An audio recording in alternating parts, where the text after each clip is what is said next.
Hey, everybody.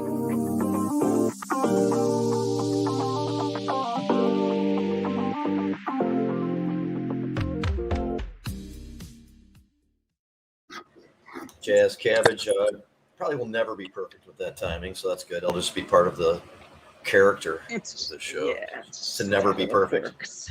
An imperfect character indeed. Hey, with us right now with Jazz Cabbage, Jim Salam, again making another rare early appearance. It's very appreciated. I missed it last week. Glad to see you guys. Yeah, we're up in the UP. That was cool. Deborah Young, Rick Thompson, and joining us as a guest on the panel, and then we'll get into like a deeper conversation with them about the upcoming caregivers rally September 15th on the steps of the Capitol. Ryan Bringold. He was on Medical Mondays last night. Let a lot of people know there what was going on, and we had him on last week, of course, and got into that a little bit. But that was before this Bridgewalk. We're gonna recap a little bit along with the rest of the weekend, and later on have ex-cop Steve Miller. We kind of had a little extended series on police encounters and overreach and what happens in these situations and what people can do, and just to let people know that they go on, on some level as well. And we had two lawyers talk about that from their perspective. We have a cop who has admitted in testimony in the state legislature of the kind of evil things that they do and that they're trained to do. So I'm going to get into that a little bit with it. And we're going to have a surprise guest come on today. Jump in a little bit with us on the weekend and things in general, and we look forward to that if that goes down. And surprise, you say there's a surprise guest? That's exciting. Yeah, and if not, then you never divulge the name, so we can't. Of course, it's exciting. It may or may not be four-time Stanley Cup champion Darren McCarty. That's exciting. Or maybe Jamie's sock puppet. If Darren's or maybe I'm just kidding.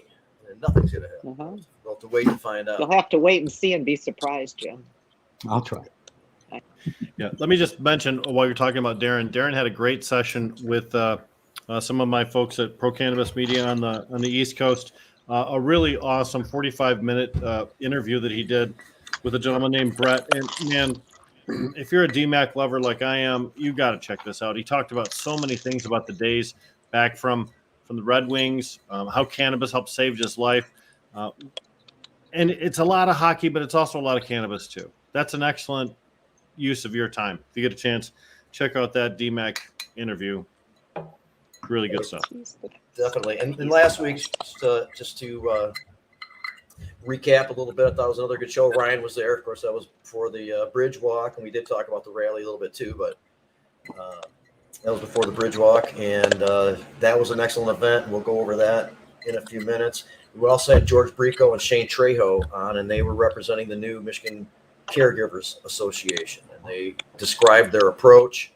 They're going to fund some lobbying efforts. They are going to highlight those who are pro and con, positively and negatively.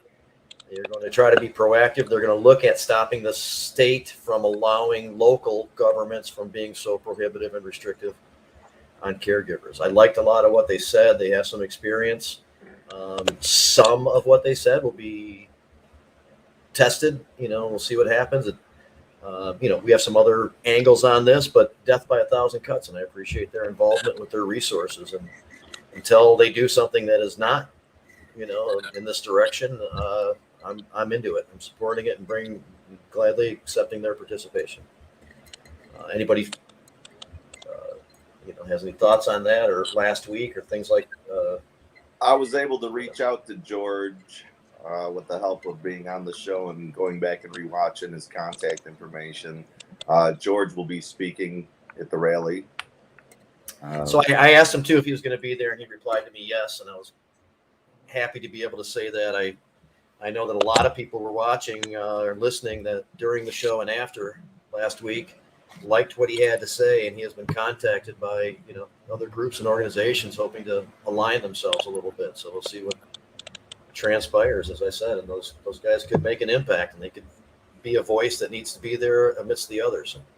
what Jamie is suggesting here, talking about is Shane and George specifically mentioned going after legislators with very aggressive campaigns to try and discourage them from endorsing or supporting laws that we don't agree with. And our experience in the past has been that's oftentimes misdirected energy. So it's interesting that they would go that direction. George and Shane are both accomplished individuals in the political sphere. Anything they set their mind to do, I believe those two guys can get it done. So I'm hopeful that they'll be using their power in a responsible way. Yeah, I know. Didn't Chad Morrow did something similar like that, Gaylord, and they chased the prosecutor out and got his opponent elected, who turned out not to be a great deal either. So, It was still a good move by Chad and company. It was and a good actually move, Ben, yeah. who we bitched about quite a bit, had something to do with that. Another example of he does good stuff, but It kind showed of like what could be ruins done. it by doing this other stuff, kind of a thing. But that was part of that story.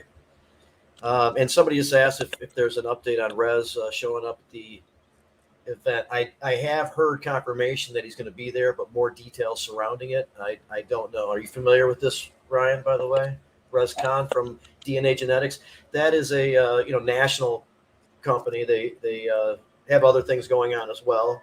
And they kind of got into Michigan spotlight a little bit by entering with one of the MCMA companies, as a contracted affiliate in their business. And that was pointed out. And, Rez came on Medical Mondays to offer up his position on these things. And he's come on this show to talk about the stuff that's happening, nationally in DC and also about that.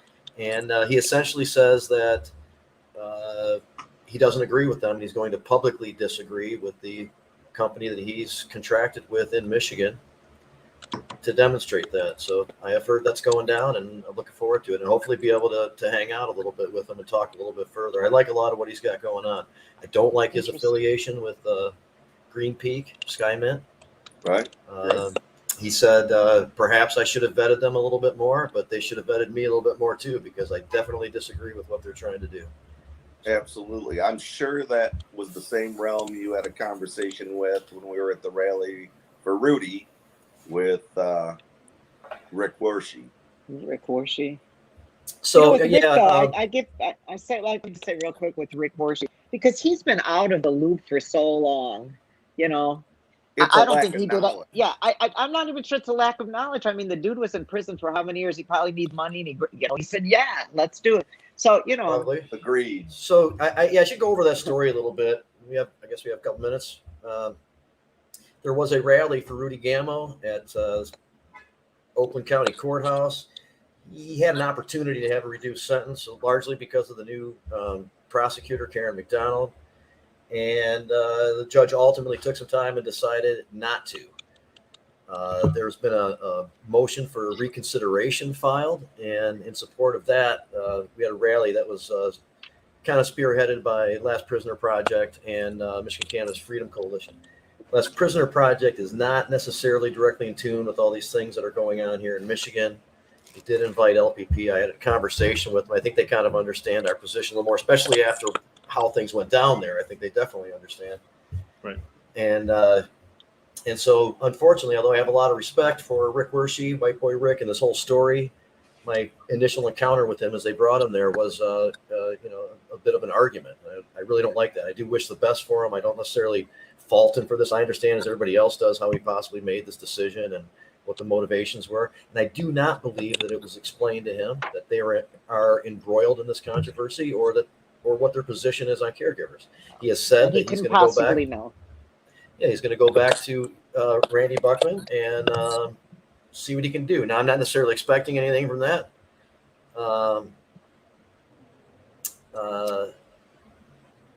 But Jamie, he did say that, so I respect him. I also respect a lot of stuff that Pleasant Trees does. They have a really good social equity program. They have this lawyer, Jerome, who was also Ben Horner.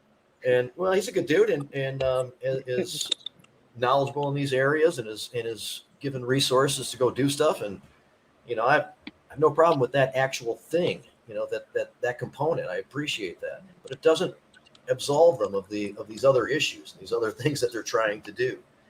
And, Jamie, one thing we should talk about too is the constitution of the interviews.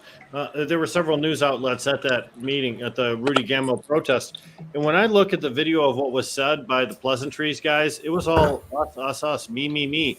There was really no dialogue about Rudy. There was no discussion about a general need for us to free people. Mr. Wershey, Rick talked about his brand called Eighths, which is a common, weight that we use here, but it's also the Eighth Amendment, which prevents you from having, unfair prison terms and being subjected to unfair conditions. They all showed up with a Pleasantry shirt on, right? Yeah. They showed up like flaunting their company, not in support of Rudy, flaunting their own company and the media. No, because they're using his name. They bought his name. I have a friend who's a server in a 5-star restaurant in Birmingham who said that Rick Wershey is in there, throwing money around like he's a rich guy. So I assume this is where the money's coming from, because the man just recently got out of prison and could not have that kind of money to throw around. So that had to have been very tempting to somebody, just out of prison who has no knowledge of what's going on, Yeah. Or money management. Still wish the best. Or money management skills, right? This is not a dog on him. Some people think that he should have vetted them a little bit more and that kind of stuff. Oh, for sure he should have. But we all understand how. But I get why he didn't. Yeah, but I understand. The other thing that was upsetting, these media opportunities for Pleasantries, which they made sure they got themselves front and center. They looked like commercials for them, and not, as Rick was kind of alluding, and not necessarily concerned for Rudy in his situation. So you know what it reminded me of, Jamie? It reminded me of the video of Green Peak at the Lansing Capitol building when they had all their employees come there with the Green Peak T-shirts to try and have a rally against caregivers. That's what it looked like to me. Yeah, a little staged. Well, shame on the news for being more interested in them, or as interested in them as they were the purpose of the rally. Well, it's him. It's him. That's the whole thing. It's him. It's his name. That's the interest. It's not Pleasantries. It's that Rick Wershey's involved. So there's a circus that follows that around. So there was one point in which Ryan, kind of toward the end, made a couple of announcements. The Bridgewalk and the rally, and he talked about the Bridgewalk, what was going to go down, but said, hey, I know that's difficult to get to for a lot of people. Really concentrate on making it to the rally if you can. That's very important. And made that announcement. And while I'm sitting there, I'm thinking, he's looking over a group of people, and a third of them or so are with a company that represents one of the main reasons that we need to be there to rally in opposition. And I'm welcoming. I'm a nice guy. What can I say? You invited everybody. You're awesome, man. That's right. You're awesome. That's not, obviously that's not the issue. The point that we weren't intimidated, or for a little bit, we know who you are. You know who we are. That's an okay place to be. So, some people at first were a little put off by some of the resistance that there's offered to Pleasantries. But after the fact, I got a couple of messages, and people got a hold of me to let me know that they understood and they are happy that I did that. So it took a couple people a day or two to digest it and see the news and that kind of stuff. And I don't think anybody except for them thinks that was a good move. But Jamie, there's a lot of examples of corporate advantage taking. And if you're new to the industry, or if you're just so focused on the purpose that we all have here, it might be difficult for you to see corporations taking advantage of our movement. You can write a check, and I'm happy for you. Thank you very much for writing a check. But if attached to that check is a list of conditions I have to meet, which includes glorifying your brand name in order to advance my philanthropy, no, that's not going to go down. And boy, you can't doubt Rudy's family. They're looking for any help from any corner to try and get their dad freed. Those little kids were so precious at that event. And Vita, of course, she's really suffering without her man in her life. There's no question. So you can't doubt that at all. But there has to be some kind of a collective morality that we have in our community that says some money just isn't worth it. Some money's just not green enough. We do. Rick, that we do have that. We do have that in our community, but not all adhere to that. Some people are looking to game the system. And I think what happens when it comes to community and giving and advocacy, especially in this case for prisoners, you have to check your ego at the door and go for the good of the unit. Yep. And by the way, that the assistance was provided to Last Prisoner Project by Martin Waymeyer, which is a public relations firm that's employed by Redemption Cannabis and includes Josh Hovey, who's a good friend and a cannabis hero in my mind here in the state of Michigan. So, excellent people were involved in the production of that event. It's not as if the people that produced it were disingenuous in some way. Right. And when Jim says good unit, that is not necessarily a dick joke. But, It is now. We might Of get. course it is. Come on. We might get a check-in from Ray, who was around this weekend a lot, and then there would be a real dick joke. Ray was focusing on the other end though all pitcher weekend. from Randy Johnson, long time.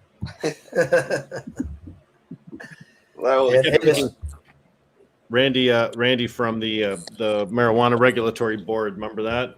Randy guy? Oh. That whole thing was weird. So yeah, this weekend was pretty cool. It included grand opening of adult use sales by the Botanical Company in Kalkaska, which is not far away from the longtime tradition of Pond Jam. Of course, Pond Jam was down to, I think, one big weekend, and it normally goes, I think, a few times throughout the summer, but because of COVID and things like that, it kind of put its concentration on Labor Day weekend. So that was going down in that area. And then at the end of the weekend, Mackinac City and the Bridgewalk and the NORML and / caregiver support gathering for the Labor Day Bridgewalk, which was really cool. There was a barbecue held before on Sunday, and some people came to that who weren't planning on doing the Bridgewalk because they could make it to that and they wanted to show up and support and be part of it. I saw what's his balls, Mayor. Yeah. For the first time. Yeah, for the first time in a long time. And that was very cool, man. And did a lot of good work with him in Clare and Harrison with cannabis stuff. Rick and I worked with them on a couple of campaigns. It was cool. The cannabis mayor of Lake George, Michigan. Yeah, it's been a while. He's been through some shit up there, man. There's stories with him that, he's like holding his door shut while the police are trying to open it up, and they're calling 911 to record this and to let people know of this attack on them, and just horrible shit like that they've had to put up with up there, man. That sounds very personal. Lake George, my family helped found that area, believe it or not, and to see the township board be run by people that are not from that area. They came in and out of Saginaw and just ran for office and put their shit together, and they tried to turn that town into a little mini city. People didn't need sidewalks and street lights and all that type of thing. They were happy with it the way it was. Now they want to put surveillance cameras on those same street light poles in the small town of Lake George, and it's like, what are you surveilling other than the one Swiss Inn bar that sits there, and you're going to watch the people go in and out of there? That's the activity that you're going to watch. It was ridiculous. They did it under the COVID period where it was a closed meeting. Nobody was there, and they're making these votes. It's just really weird how people want to restrict other people, and it can be for multiple reasons, not just cannabis. It's like you said, Ryan, they're from another city, and they're from Saginaw. And there's a senator, I think, in the UP near St. Ignace that uses his sister's address, they were telling me, and he lives down in Florida.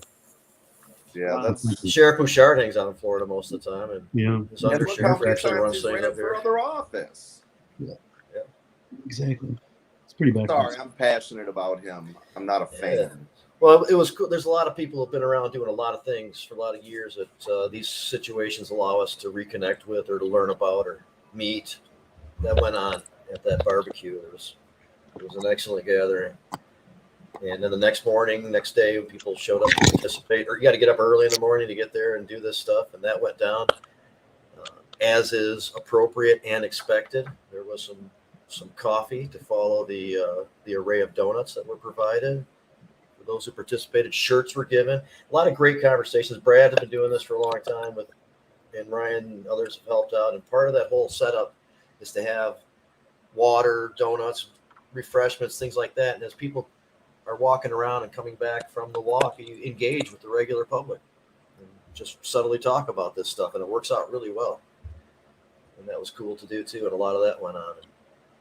I don't know exactly what participation was, but it was pretty good considering both events. And I don't know if you had followed the thread, but Brad said there was only about 20,000 people walked the bridge this year. That's what was reported to the local authorities or news or whatever you want to say. So that's a very light crowd overall.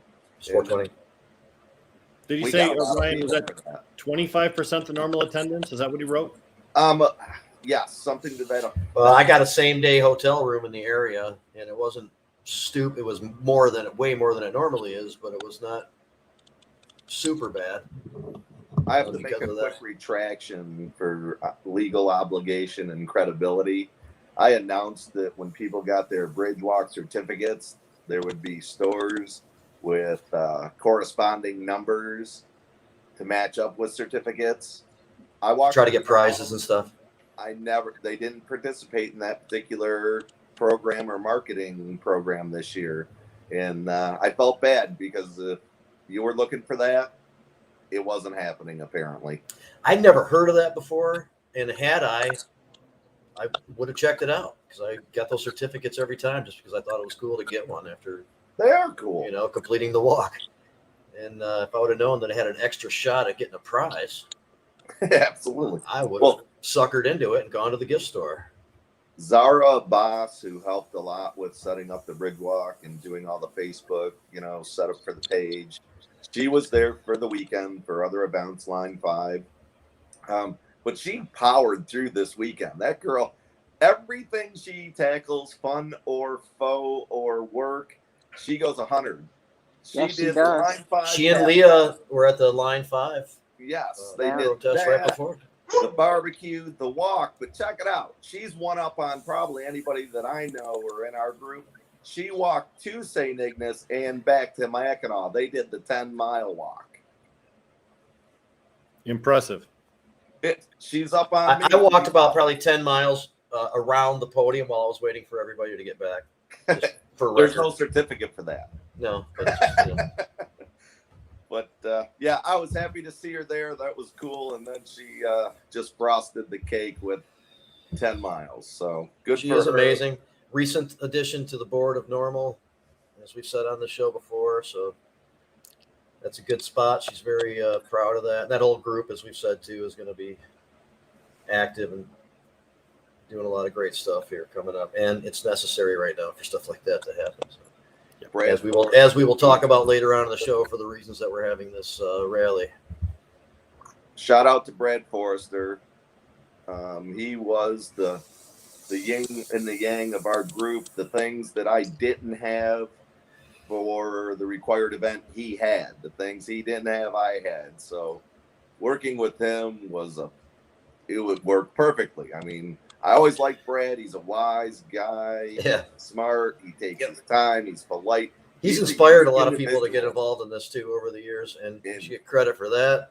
He's awesome. He's one of the main dudes that's been around for a while who recently kind of stepped down from being on the NORML board for a long time, and he at times being like standing out as being active in that situation. And he's kind of retired now, but obviously he's still going to offer up his ideas, help out with things like this, and he's not gone away. And we should have him on the show. I meant to follow up with him soon after we had Matt on, and that still should be forthcoming. He deserves a little bit more highlighting and a look back on his accomplishments. He's been a very important part of this.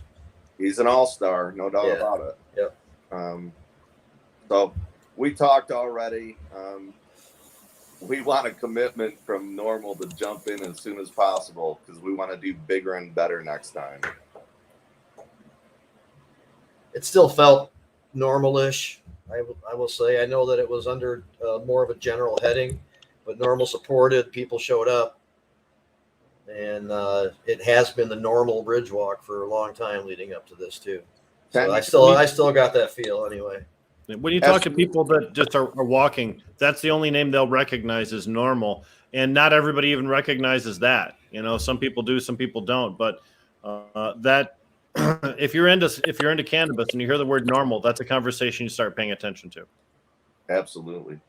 And they were educated. Again, the shirts, there were some great pictures taken, and somebody got the shirt table, and every one of those shirts came with an education as they were handed out. And that's worth its weight in gold to anybody who understands making a movement and a statement that's positive. So yeah, I read Rick's post highlighting some of the things that took place of note. And I traveled with Ray. Ray is there and back. He also played guitar at Botanical Company on Saturday during that celebration where Darren McCarty was also there, meeting and greeting and signing autographs. Rick and Susan came through there, hitting Pond, on their way to Pond Jam. Deborah and Dave were there. Mark and Tony Shinanaquat showed up there. Tom and Real Krista Leaf Beller. Solutions, of course. Tom and Krista. That was awesome. Russ, of course, the CEO was there. So were other major components of our team. Jamie, the marketing director, Aaron, the director of retail, had some family there too. It was very celebratory, and there was a lot of action. I think it worked out really well. Press came. A lot of people came through there, and so it was all good. I don't know why I got off on that tangent. I think I was going to get around to something else at some point. But there were some special events or special things that took place during the Bridgewalk, and Ray had a good story too. Unfortunately, somebody fell down, I guess, which is not good, but it had to do with the person kind of like seeing the governor and getting excited about it and moving toward the governor and hitting the grates, tripping, and then the governor making a like a shocked face and of concern, and then Ray helping her up and having a little conversation about stuff with her. So that stuff like that happened a lot. And again, Rick posted some stuff too that was pretty cool. Yep. For you to understand the scenario, when you're walking north on the bridge, if you're in one of the first people that leaves, the governor's walking south. So literally you're passing 10, 15 feet away from the governor, and she's walking at the head of her group, waving her hand and passing by thousands of Michigan citizens who are walking north. It's easy to see that scenario too. Good for Ray. He's always a great guy, but good for him for an extra reason this time. Cool. Yeah, I was hoping to get him to come here, but today I know that he is traveling to Florida to join his band that he's been with for this last year, Rising Up Angry. And he's the singer. If anybody knows Ray, his voice is great. He does some really cool creative shit with it, and it's unique, and no question why somebody would want him in their band. But he is also a world-class guitar player. So for him not to be the guitar player, I said, those guys better be fucking awesome, man, if you're not playing guitar. And he said they are. And they got some great gigs, too. And in just a couple of days, they're going to be warming up for Judas Priest down there. At Orlando. It's like a 2 or 3 day festival, yeah. Very cool guy. Awesome. Yeah. Very cool for him. Yeah. And of course, his regular bands, Motown Rage and Harm's Way, will do stuff from time to time. And they are awesome, too, especially Harm's Way. That's the band that I know from years ago with these guys. This new stuff is great. I mean, he's played me some of the demos. Yeah. It's excellent. He sounds so good on it. He said he surprised himself. Yeah, well, it's like great studio, great producers, all this talent. This is a super. And pro they're writing music. thing, they're writing stuff. So it's creative shit. I mean, it's like heavy. I don't know what the proper name is. I don't want to not be PC or piss anybody off, but it's really hard rock, distortion guitar, screaming vocals. Metal, dude. That's all that metal. shit. It's metal, and it's great. It's We're within warming that up world. for It's very Priest. creative and new sure. shit. What was that, Jim? I'm sorry. They're warming up for Priest. Yeah, that says something, right? Yeah, It's going to be real heavy. And I got to see Judas Priest and Priest- Deep Purple on the Judas same ticket. Judas Priest comes out for their encores on Harleys. Nice. Yeah, they're no joke, man. Rob Halford, one of the great voices of rock and roll of all time. So I got to see them on a ticket with Deep Purple like 3 or 4 years ago on my birthday with my mother-in-law at Soaring Eagle. So they've been doing a polished act, with doing all their great songs and all that kind of stuff now for a little bit. So I'm sure it's going to be awesome. Well, it's 4:30, and we have our first guest. detective, proud cop, Steve Miller. I don't know if I'm Yeah. so How you proud doing, some more, but I should use that shot of him as my backdrop that I have. Do you have your sticker on, sir? So Steve was a cop. He was actually a detective with Canton. He's still Didn't a work cop. directly with drug stuff, but was involved with many of that. Very aware of those policies and how they went around it. Has joined the organization called LEAP at one time, Law Enforcement Against Prohibition, with judges and prosecutors and cops. It's now called, what is the new name of it, Steve? Law Enforcement Action Partnership. They took it on with the new name. They were taking on a more broad perspective of criminal justice reform in a lot of different areas, not just in being against the prohibition of drugs. Right. They want to have kind of a positive sounding name and broaden the scope a little bit on a lot of the stuff that they do, from what I understand. And it's cool. I just always forget it because I've known them as Law Enforcement Against Prohibition, which still works for me. And ever since the change, I always say Law Enforcement Against Prohibition first, and then I say now change to, just because that's what people know it as, especially people in our community. Right. So, name recognition, like we talked with NORML earlier. I mean, you really do want to respect all of the work that they've done all the years to build up a following. And LEAP really did. Some amazing people involved in that organization. Right. A lot of people. I mean, last I checked, it was over 200,000 prosecutors, cops, corrections, judges, prosecutors from around the world that identify as members and speakers of that organization. So it's definitely good to be part of that and have that backing to lend me some credibility when I speak, if that's possible. It is, from us anyway. So the man who was at the top of Hash Bash making sure the crowd got into a fuck Bill Shooty chant. Very cool. Jim Powers is the one who encouraged me. He was an instigator for sure. Nice. I got a little one in during my time, but you went for it when it came time. That was great. That was good. That was fun. That was a good day. And also, you gave testimony in a committee hearing at the state capitol and let the lawmakers know that it was part of your practice, your common practice as a police officer, to purposefully pick somebody to violate their civil rights and try to force an investigation that led to arrest in order to get another arrest. Absolutely. It was it came up in the age of war on drugs policing. And while I didn't work as a narcotics detective or anything like that, thank God, I was a real detective that handled child abuse cases and murders and things like that. Did get the occasional drug case when the narcotics teams didn't want to talk to or work with the narcotics teams. They would just bump the case to me to write up the warrant for them. So that was my extent.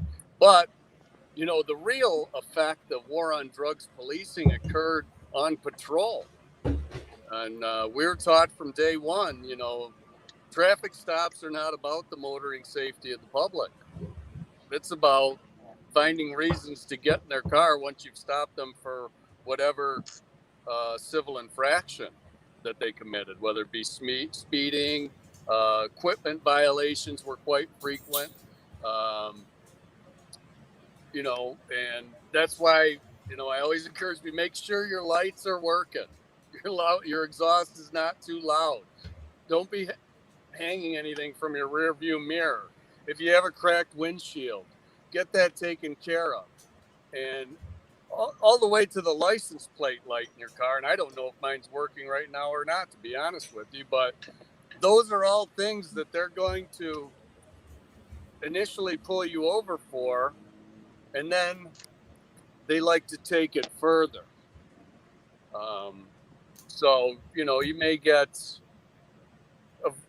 I like to put them into 3 categories of officers that are going to stop you. And, a decent chunk of officers are going to stop you, and they just want to get their tickets in for the day. So they're going to write you your speed or your defective equipment or whatever and be gone with you. They don't care to get in your car, take anything further. They want to make their stop, write their ticket, and be done with you. And then you have officers, another chunk of officers that they want to get in your car. And there's 2 different kinds of officers that want to get in your car. And there's officers that are going to do it through fear and intimidation and make you put you in a psychological situation where they make you think that you have to let them in your car, because if you're not cooperating, and they're going to get in there and find something anyway. And then there's probably more of my style of policing was, and this is the one you really got to beware of, is officer friendly. That's going to come up and try and initiate conversations with you, to keep you engaged and to find reasons to get in your car. And it starts with a friendly, how are you doing today? Where are you coming from? Well, where are you going to?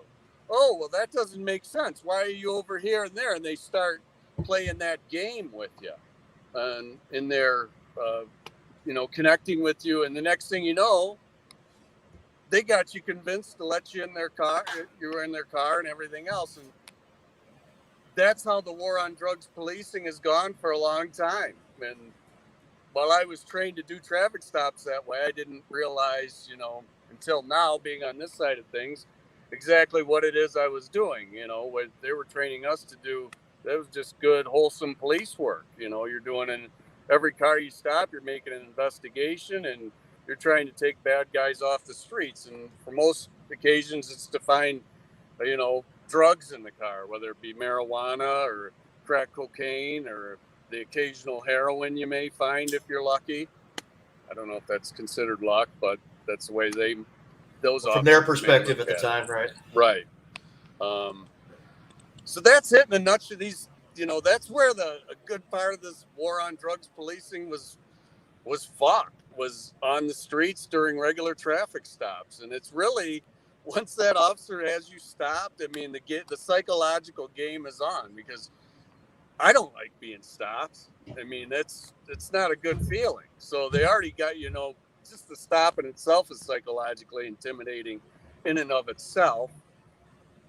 And then, whatever game the officer decides to play at that point, whether he's Mr. Fear and Intimidation or whether he's going to be Mr. Friendly with you and get you to just cooperate with him on everything. Next thing you know, you're being locked up. So my advice to people usually is, say as little as possible to the police and be as polite as you can possibly be when essentially telling them to fuck off. We just had a client on the phone earlier, and her and her boyfriend were stopped in northern Michigan not too long ago. The smell of marijuana was coming from the car, and the officer asked her, can I look in the car? She told him no. And, the officer ended up sending them on their way, actually, took the no as a no and didn't try and take it any further. Wow. So that's a good sign to hear, especially when it comes to marijuana. So, Steve, one of the things that keeps on bugging the shit out of me when I watch these police encounter videos is the police's genuine belief that if they just ask somebody for their ID, that they must just provide it for them. They're not describing a crime. They're saying, hey, this is suspicious maybe sometimes, but they're not describing an actual situation that is going on that is of real concern. It's all, tentative. Yet they believe if they are suspicious of somebody for any reason, that they can detain them and ask them for their ID.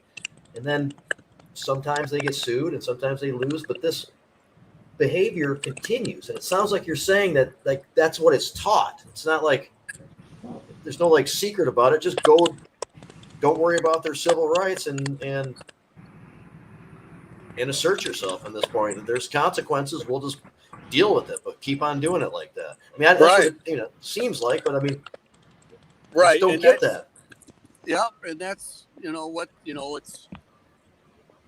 We were taught, like, if you went up to a car and you didn't see anything at the start, like you go up and it's a regular traffic stop, and you ask for the driver's license, registration, proof of insurance, and during that time we're doing a scan of the car and looking in, and I would have had a training officer with me at the time, and usually they'd spot something maybe I didn't see, whether it be a lighter or maybe they saw a blunt in the ashtray, which could be a cigar.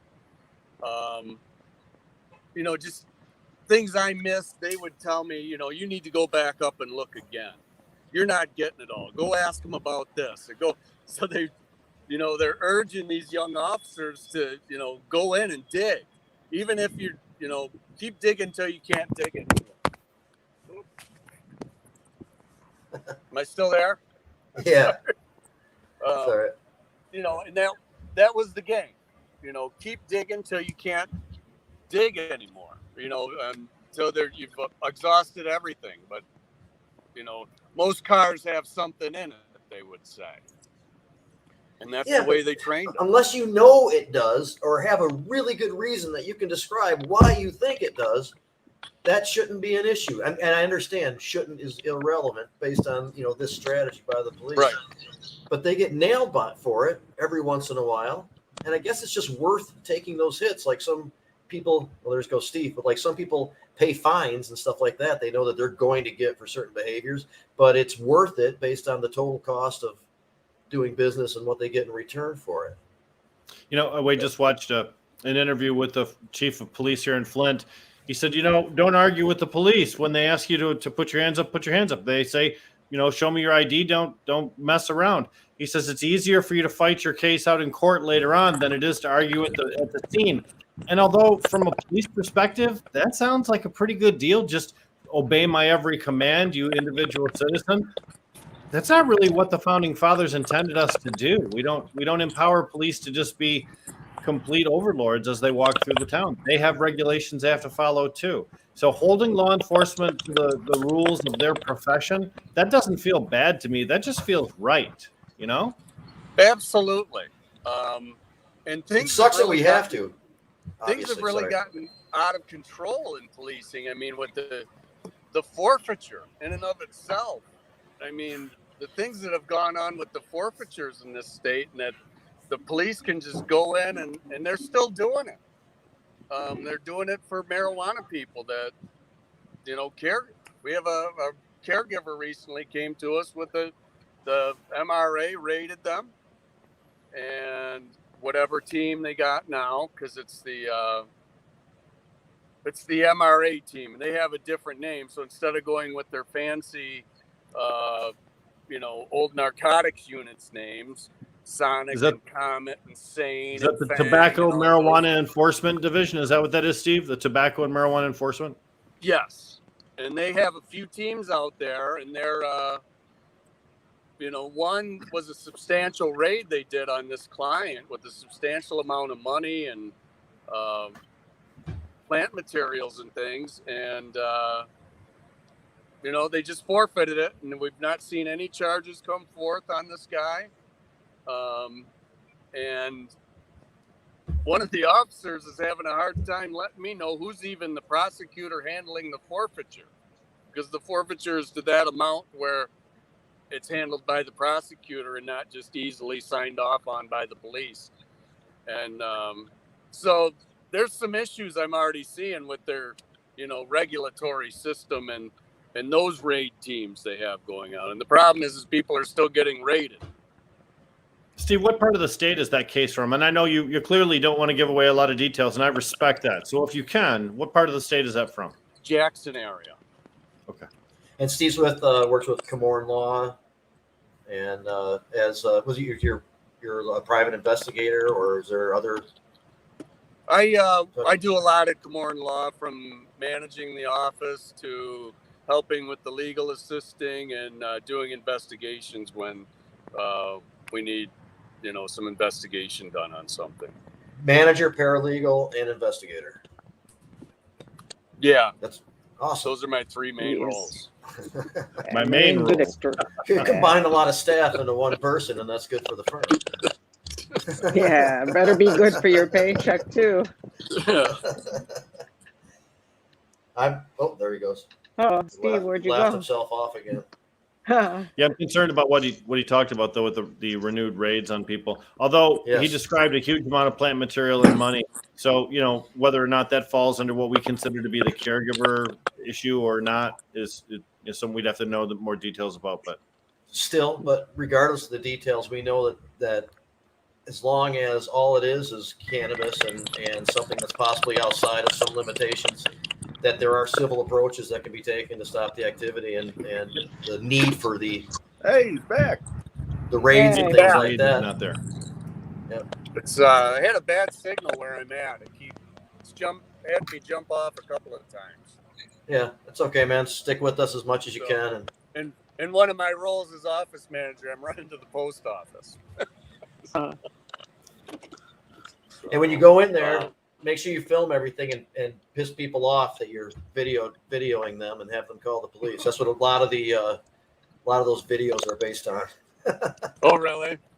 They're called constitutional auditors, and they wait to see if anybody tells them they can't do that because it's a constitutionally protected right to, video in those public places.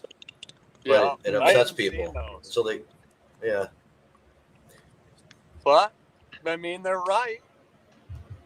That's been part of the problem with our system. I see it in the courts. You can be right all day long, but the judges, if they don't want you to be right, they'll fight you on it. The other thing too, Steve, and the rest of us is that when people believe something and they believe it in their heart, they'll go to ground for that, even if it's wrong. And this is one of the things we try to do with Jazz Cabbage and with all the many other programs that we're involved in, Planet Green Trees and Medical Mondays and 420 Post and the Entheo Show, trying to make people aware of what their rights are so that they can act within those rights. And if they decide to, on their own, to disobey those rights as their American heritage might incline them to do, as long as they know that they're doing that, and as long as they intentionally do it, that's okay. That's what we're all about. But where those lines are sometimes depends on where you live or who the prosecutor is this particular what year. their local policy is, and what their concern. Hey, he's checking in real quick. Let's say hey to 4-time Stanley Cup champion Darren McCarty.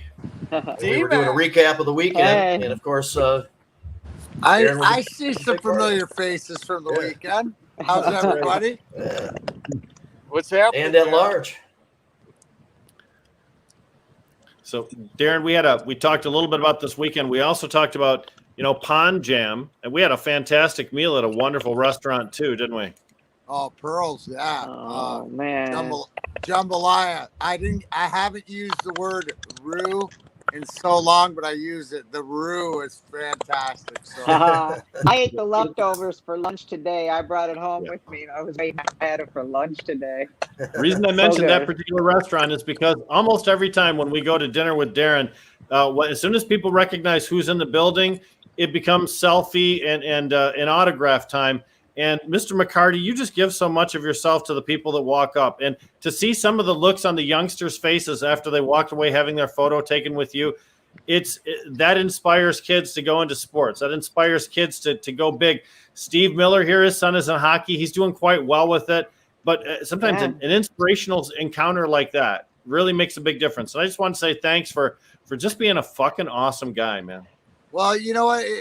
And to be honest, because, like the other day when you get some of those young high school kids and you got it. So you automatically, I got 24 years, it's going to be 25 years in my mind. Why? Because 25 years ago, we won our first cup and all that stuff. So that's sort of like when everything started. Now, all these kids that come up that aren't born, then it goes to show you the culture that I'm talking about and what we're talking about, not only in sports, how we're connected in this state, but also too with cannabis and compassion. I think that's number one, is the fact is that no matter what we're talking about, we're passionate and compassionate people, and I'm just proud, to be in this fight for the right reasons on all these things, no matter where we come from and how we got here. The story just is about togetherness and compassion, that no one has to be where any one of us has ever been before if they have that option. So things like that just continue to, I me, Rick, I'm looking more for when they say, hey, I like your weed, instead of hey, your cups are great. I mean, don't get me wrong, I like it both, but props to the weed.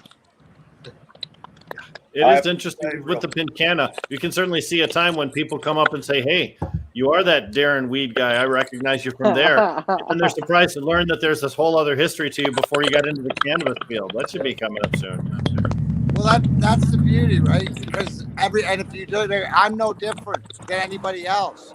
You look at everybody's story, right? And that's the beauty of this plant, is that togetherness that it brings us. And we're talking about the different events that we've done, like last weekend up at the Botanical Garden in Kalkaskin, and I know I saw the great pictures from the Mackinac Bridge walk that everybody's done, and a lot of work to be done, but it's the compassion and the togetherness is what continues all of us to do our part. So and yeah, it's great to get together, and it's great to see that there are kids out there, no matter in what area, that feel free to still have some adoration. So I'm always blown away. I'm always still blown away by it and grateful of it. Thank you.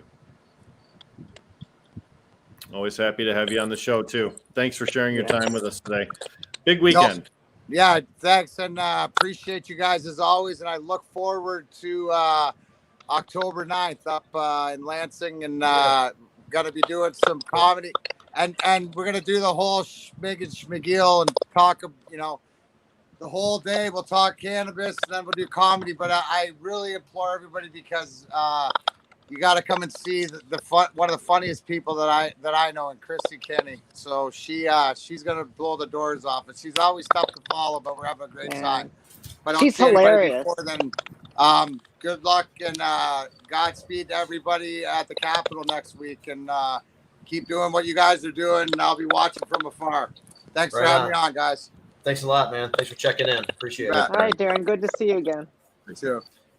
So that went really well at the Botanical Company. And he's talking about October 9th. There is a Creative Rec Events, which is driven by attorney Camorn. It's having a licensed cannabis event, and that's actually in Ypsilanti. And the Slapstick Comedy Tour will be a part of it, along with Echoes of Pink Floyd with the Laser Light Show, and this rising comedian named Mike Young, who has a production out and is creating a movie right now, financed by Dan Gilbert. So should be pretty cool. Since we're talking about comedians, let's extend some well wishes to Foolish, who's a Detroit area comedian who was recently in a car accident and is still in the ICU, or still in the hospital, rather, recovering. He's been a longtime proponent for cannabis. He's a big radio personality in Detroit and talked about it on the air. It is through the actions of 1,000 people like Jamie and Deborah and Jim and Brad and Foolish that we have what we have right now as far as cannabis freedoms in Michigan. So to all of our warriors, we always want to give thanks, but when they're hurting, we want to give our special wishes to. Yeah. Just an FYI, Darren McCarty likes kids of all ages. Yes, he does. Johnny P., the guy that hosted Cannapalooza on his property, he entertained him for at least a good hour, signing multiple hockey sticks, going to see the property, going to the farmhouse, doing whatever was going to make that man happy. He was more than willing to take his time to do that. Man, Darren's always good like that. He's just good people all around. You gotta have that in your heart. You gotta have that has to come from inside. You can't fake that. So he and his entourage hooked me up with a nice present. It's my birthday about a week or so ago, and they at the dinner that we had at Pearl's gave me a nice little selection of some really awesome cannabis and this grinder, which is really awesome. which works really well. That looks sweet. So It's almost in the shape of a Nice hockey possession. puck. Well, yeah. nice. Okay, I want to talk about something. All grinders are really. This is what most of them would be. All right, Rick's got something. So we were at the Bridgewalk, and we received these free shirts. I just want you to take a look at this shirt. You take a look at the logos on it. Right. Okay. On this shirt, you will see regulated market companies like Rare, Redemption, Botanical Company, Really Solutions, and then you'll see unregulated market companies like Sticky Buds and Ancient Extract Company too. Everybody got along. Regulated market guys, unregulated market guys working together on a project, both contributing funds in order to achieve what we all want, which is a better world for cannabis consumers in the state of Michigan. That's unity, right? From two different groups of people that we normally would think of as being opposites. Bridgewalk does more than just inform. It also heals, and it also it advances our community in ways we don't always recognize, even when they're happening right before our eyes. And that shirt, in my mind, that shirt represents the better part of what the entire cannabis community is. All of us circling around one particular goal and acting, no matter where the money comes from or who leads what. It's a beautiful thing. It's just a T-shirt, but it's a beautiful thing. Well, it's also a great way to begin talking a little bit more in depthly about why we're going to participate in this, and why there has to be one, and why we're going to participate in a rally next week. All those people on that shirt represent, as Rick said, many different kind of gray market or whatever, the licensed commercial market, Caregivers. And everybody Those are caregivers. has at least is a caregiver or has an understanding of the caregiver, supports and this is from all over the different parts of the cannabis world, with the exception of the MCMA. And Medical Mondays last night, I made the analogy, like there has been a lot of division, a lot of different ideas about things. But a few years ago, whenever Bill Schuette would be involved in something, that was typically something that we could all get together and agree was something to work against, or that we disagreed with, or something like that. MCMA, I think, and the other huge investors who are actively trying to hurt caregivers and peel back rights and create restrictions, are that thing that we can all agree on shouldn't be able to do the things that they seek to do. I can tell you this. I talked to every single one of those sponsors. I reached out to every one of them through Messenger, Facebook, any way that I could find them. I either spoke to them on the phone or had messaging conversations with them. They all understood what we were talking about. They all signed up to back that, and they all wrote the same check. The people I talked to on the phone, and I'll say, Real Leaf said, please let people know we don't want changes to the caregiver system. We can work within that system, Real Leaf is of that system. They're one of the companies that have scaled up from being a caregiver, and they understand that whole world and have no intention of doing anything that would hurt it. Ryan Bazor, never met him personally. Nicest guy on the planet over the phone, was there, wanted to make it clear. I am for you, supporting you. I'm you, you're me. There is, we know who the money, the Green Peaks, and, we know what lenders after. That's not these people. These people are people that were able to break through. Even, Rare, I don't know much about them. I don't even know that they're original Michiganders. But the gentleman understood the point of what we were trying to accomplish and was a very nice guy and knew what he signed up for. So Patrick Frakes, yes, from Rare. And he's been clear about his position on this for a long time. So there's no question that he. And I'm pretty sure they have former caregivers employed in their organization too. Yep. The only person I didn't speak with who I know his position is Matt Abel. And he's been a Bridgewalk supporter from the first to the one yesterday. Yep. So I didn't have to talk to him. And he's come up and participated in a few of them along Yeah, the of way. course. He did the first meet and greet party at the first Bridgewalk, and I met him there and Nay there and a few others, and that's the tradition that was carried on Sunday. So Matt Abel deserves that respect going out because he's the guy that I learned from. We look at the ancillary industries, even just the ones on that shirt. You're seeing BDT's Pipe and Tobacco Shop, Cannabis Council. I threw the shirt. I can't see all the rest of them too. The mega indoor grow store. Those are all people that support caregivers, even though they don't necessarily directly benefit from caregivers having that option. If you've been in Michigan and you've been in the industry for the last 10 years, caregivers carried the load.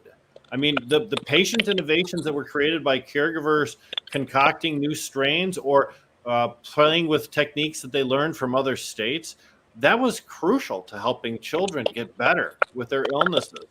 And some of the technological innovations that the entire industry enjoys on a planetary scale originated in Michigan. Some of the concentrate trade that's going on right now, some of that tech, some of that knowledge came from our people. And that was all caregivers in the teens, man. It was all caregivers. And another thing to be reminded of, Dan and Connie Sparrow reminded of this in a post recently on Facebook. The caregiver market still supplies cannabis for Native American retail operations on tribal land. The Marijuana Regulatory Agency doesn't allow regulated facilities to interact with the tribal entities because they're not part of the MRA system. So the tribes, generally speaking, supply themselves from caregiver supply. So in a sense, caregivers are still the backbone of distribution one way or another here in the Michigan. So there are lots of reasons to support caregivers and the existing system. I mean, we've talked about the pediatric patients that might require continuous use of oils that stores would either become kind of prohibitive from or not consistent enough with, or some issue where it's just easier to have the consistent, trusted supply to the caregiver system. There's also no good reason to peel back any of it. Some of the things cited are, there's this set of players who will use the caregiver system as a guise to have a bigger operation and just sell to people outside their. So that's not what we're talking about. That's stuff that is outside of existing limitations that already has consequences built in for it. There's nothing else you need to change about caregivers to change that fact. So there is no really good reason. The other thing sometimes that is said is, well, there should be safety standards in place as there is in the commercial system. These caregivers, even just giving to their 5 patients, should have their cannabis tested, and that extra burden placed on them. And then even suggested that they become part of the metric system and have everything that they grow and create and distribute totally tracked. Can I speak on one too, Jamie? Sure. The fact that you have tailor-made options for people, not just someone who can make the same strain of oil continuously, but tailor-made to have someone that you can go to, and if the first trial doesn't work, you go and find another way to do it with maybe a little bit more CBD or a little bit less CBD, and you work on a recipe that works for someone individually, and you lose all of it when you lose the caregiver program. You have to have that interactivity between the cultivator and the consumer, because when, like Jim said, when little teeny tweaks need to be made in order to maximize the effect of the product, you can't get that from a retail environment. Go to McDonald's and try and order a pizza. You can't. They're not capable of it, no matter how badly as a person you want pizza. So you're only limited by what's available in a retail environment, which is wonderful for 90% of the patients. But there are a significant number of people that need to have that dialogue, that need to be sure that there's nothing being added, that everything is being produced clean or in an organic matter, or perhaps they have a religious need to make sure that certain things are not being sprayed upon their plant before they consume it. Lots of reasons why the caregiver system would enhance the existing retail system and not predate upon it. So that's all true. And Can I have one more? I'm so sorry. Yeah. Just like dietary needs that people have. Some people don't eat sugar. Some people need different things. People are gluten-free. and all these things can be provided for through a caregiver. It's just, it's so much more of a health and medical option when you have a caregiver assisting you, and not somebody just making gummies and throwing fructose everywhere. Right. So that is true. And some of these people looking for the amendments to make more restrictions for caregivers will say, we agree with that, but in the limitations that we are going to be leaving the caregivers with are good enough to take care of all that, which is not a good argument, which is not convincing, and still doesn't produce any reason why there should be anything changed about the existing caregiver scenario. The other thing is, when they do talk about their concern for health and safety, and there should be tested and that kind of stuff, that falls a little light when you see that they are also trying to make it more difficult for the micro businesses to flourish. So the pattern there is anything that's not them, and the tangible things that are in front of them are caregivers, micro businesses right now. And so that's what the focus is. But, if successful, there's no reason to think they stop there. Part of what some of the conversation has been with some of these groups trying to increase enforcement against activity outside of the commercial system by giving more funding to the police to do that, and that's more along the lines of the incentive is to find these things then and, use police powers to shut it down. And as Steve mentioned earlier, and as we've heard from some other lawyers, there's a little uptick in some raids and some activity upon cannabis users in the state right now. The important thing to remember is when the police had every tool at their disposal, including a seemingly unlimited budget and plenty of people to work with and a network of federal agents, they still couldn't stop cannabis. All they did was make it more available and less expensive. So when you envision a system where all of a sudden, some law enforcement agents are going to somehow stop the illegal market in cannabis, they never have. They've never been capable of it. What would lead any logical thinking person to believe they could do it now that they have fewer funds, less public support for it? And even prosecutors are not interested in putting those cases up before juries anymore. People just don't want to convict on cases involving cannabis. So they have to come up with a different solution to their problem. And Jamie, you know what that different solution is, right? Just get better at your job. Just do a better job selling cannabis. Run your business with more budget-friendly policies, and think about your consumers more and less about your bean counters. Yeah, we've said it so many times, on here that no matter how great these people are with business, because many come from some other successes before transitioning into this or adding this to whatever they're doing. But the history, the culture, the nature of the plant are all things that must be realized in the decision-making process. And many of them don't include those things and make bad decisions and spend a lot of time and energy chasing after things that are really kind of inconsequential. The fact that they even go after the caregivers in an attempt to create a better situation for themselves is a recognition for those of us who kind of understand of their ignorance. Here's one thing I'll tell you too. Most of us that have been buying cannabis for years and years of doing it on the unregulated marketplace, and we're not still buying cannabis from the same guy we started buying cannabis from all those years ago. You buy cannabis, somebody dicks you over, you never go back to them again, you find somebody else, and that's what you do. You don't get disrespected by people that sell cannabis, and you're willing to walk away from a deal if that person doesn't treat you with respect. And I don't think that they appreciate that about the cannabis consumers in the way that they're planning everything, because frankly, there's a lot of us that are willing to walk away from particular retailers if they do us bad, and yet they still have policies that essentially do us bad. These text message nonsense that you're getting, 3 times a day sometimes, telling me about the sales at a dispensary I visited 6 months ago, that's bad customer service. That makes me not want to visit your store ever again. And maybe that worked in a different industry, but it doesn't work for us. Absolutely. What do you think, Ryan? There you go. Absolutely. I don't buy a lot of cannabis at the retail shops. My guilty pleasure would be cartridges. I travel a lot. Those are easy to travel with. So I do go into the different places, check them out, and I'll buy carts.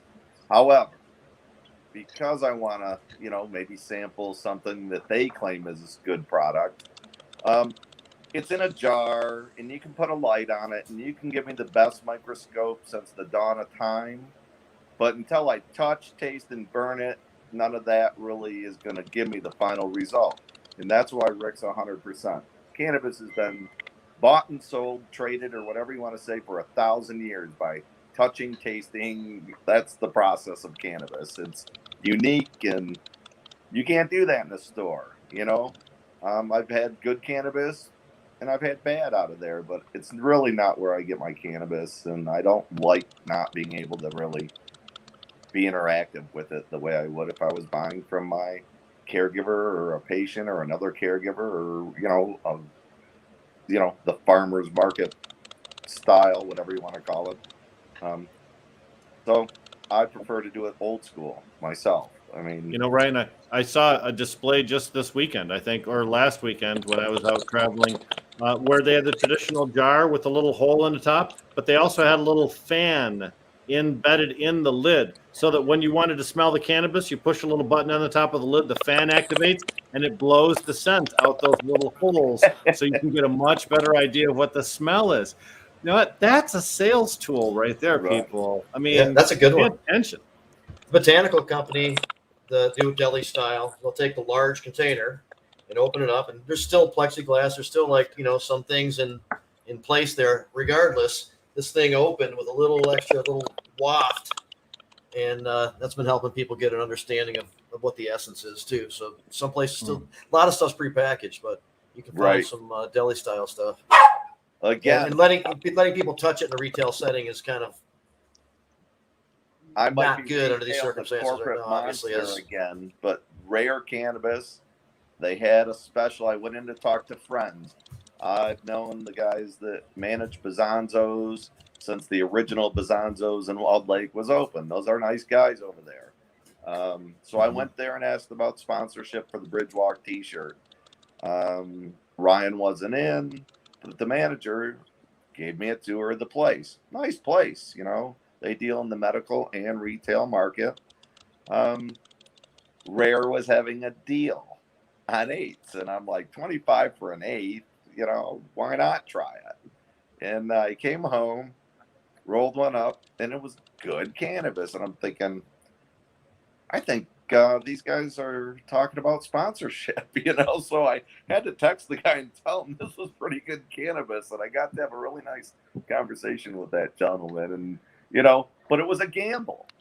I mean, here's the truth. The $25 eighth was appealing. The guy gave me a tour, and I felt obligated in a sense to show homage or respect for that courtesy. So I bought the $25 eighth, and it was a winner, but it was a guessing game at best. And, I got lucky that time. But, I bought other cannabis that was not a winner. And I don't fault the dispensary owner himself, but you just never know till you roll it and smoke it. That's true. Well, what you put on your shelf is a reflection of your own store. I mean, if you had a bad bag from Bazanzo's and you didn't remember the manufacturer, you damn sure remembered you got it from Bazanzo's. That always happens. So as a retailer, making sure that you don't have any boof on your shelf, that should automatically come. But you know what? If you don't smoke the cannabis yourself, you don't know what you're putting on your shelf. And if you're not letting your employees sample the cannabis on a regular basis and they're giving you honest feedback, the grape ape that you got last month might be completely different from the grape ape you got this month, even if it comes from the same source. So running a cannabis retail operation and having integrity in the way that you offer your products, it involves, some sampling. I see that in the new MRA proposed regulations, what they include? Sampling rooms in cannabis consumption or cannabis cultivation centers. So, for example, Real Leaf Solutions could have a special little room where you get to go in. It's segregated from all the rest of the cannabis cultivation center and just smoke some cannabis and try it out. Right. At the That's cultivator. cool. That's very cool. And so is the idea of possibly adding plant count to micro businesses to help that be more functional. in a few things, but there's a lot of shit in the prospective rules too. Eric Gunnels brought up a great point over the weekend about the micro businesses being able to trade with each other that I think is right on point. You know, it gives them a lot more option, and that's something that if I was looking towards that or in that field, I would definitely think that's a good idea for them. Well, if you go with the new Class A micro, though, you can offer for sale anybody else's products that are just not flour. So for concentrates or for medibles, you could offer all the big ones, any of the concentrates, even vape pen cartridges too. You just couldn't offer raw flour from others. So better than being able to act with other micro businesses is being able to interact with all businesses. So. Yeah, absolutely. The door's open for everybody to trade. That's great. Hey, is it unheard of to there are tiers for getting different licenses, classes of licenses in micro businesses? Why can't there be tiers of testing for these businesses, like how much they pay for their tests if they have a particular type of license? I know it's the same test and everything, but we're selling the same stuff. It's just, I think that's something to look at here with. Well, it becomes I think you're suggesting that it becomes more cost prohibitive for the smaller grower to pay the same amount that the other larger participants are paying. Yeah. It's interesting because if everything's regulated and we're all in this together, it seems like those 5 licenses can find ways to make it tiered. If there isn't, obviously there's a tier for getting those licenses. I'm not sure if the state could get into regulating testing prices. I think I understand what you're trying to say, give an advantage to those smaller companies, but that seems like some crazy water there. What possibly could happen is, the market dictates that, or they do something special for the smaller businesses in order to entice them to be the lab that they want to use, and see what kind of stuff comes out of that. Yeah. Much like a retailer that doesn't charge tax to medical patients, Jamie, right? Yeah, something like that. I'm still tempted about what you're saying about having a possible consumption area at point of sale. I mean, we glossed over that way too quickly. No, it's not at point of sale. It would only be in cultivation facilities. So, for example, if you dry out your crop and you want to see if this part over here smokes the same as this over here, or decide what the experience is. Yeah, another thing that happens now, and Rare does it, and Franklin Fields. And Franklin Fields is the cultivation operation that's under the same umbrella with the botanical company retail stores that I'm with. Tropicana was so good this weekend. Oh. Yeah, and they had like $5 joints as part of the kind of celebratory weekend. It was pretty cool. Oh, like I saw on the sign anyway. I didn't go look at them. They were $125 ounces of I think the small bud stuff or whatever. So Franklin Fields. Yeah, there was some good stuff going on. But what Franklin Fields does, I know, and what Rare does, I know. In order to get away from the labels of sativa and indica and just kind of probably not trying to utilize those things as predictors of effect. It's hard enough to get into that because everybody has an individual system and you don't really know effect until the person uses the product, and then it's the combination of all the components of the product with the person's individual system, and that's the effect.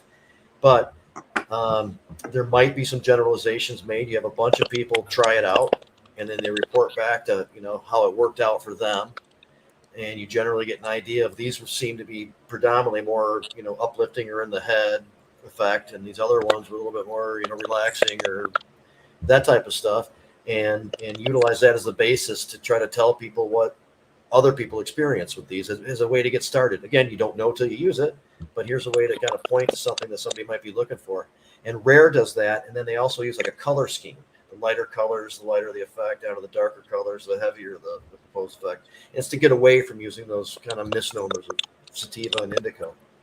And I think that's kind of cool. That's what we're trying to do too at Franklin Fields. Yeah, that's always been really difficult to convey that in retail. We'd have people coming in always asking what it's going to do for me. And, Rick was saying earlier, different crops also perform differently, and it's the same strain.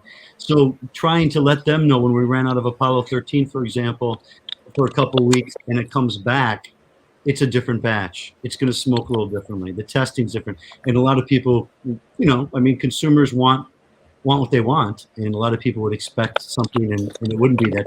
So it's great to see Rare's doing some educating on that level because it's needed for consumers.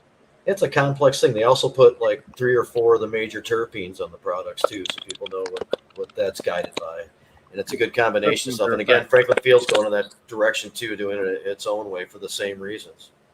Yeah.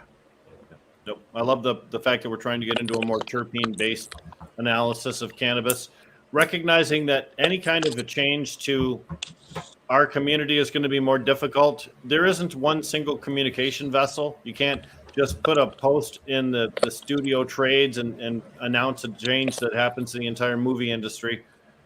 It's not like that with cannabis. It takes a long time for people to break those things that they've known in their head that turn out not to be correct. Just like deprogramming people from the war on drugs, convincing them that cannabis is a good thing, not a bad thing.